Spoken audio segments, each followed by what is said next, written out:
Hello happy souls, this is Kawasaki KB100 RTZ rebuilt, and these are all the segments which are classified for this restoration project. In that we are in segment 5, removing the accessories.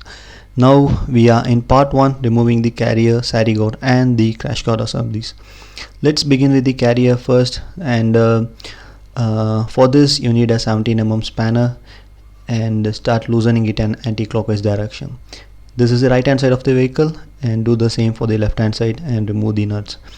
And this is not necessary to completely remove the nuts, just a slide is enough to remove the carrier, but here we are removing the entire assemblies, so I have done like this.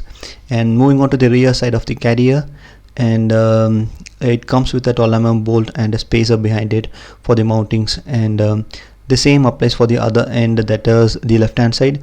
And with to it a sari guard also comes, and after removing that we can easily slide the carrier and remove the entire carrier assembly. And this is it, the LH side view and the RH side views for better understanding. And now moving on to the second accessory, the sari guard. This comes with the 10mm nut at the rear, and it is like both 10mm behind and at front, hold with a plier or a 10mm spanner, and remove the rear end of the sari guard.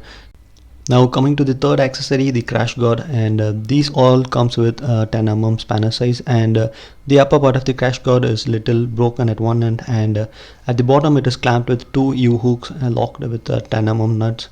And this is all about this video, and see you in the next video. Bye.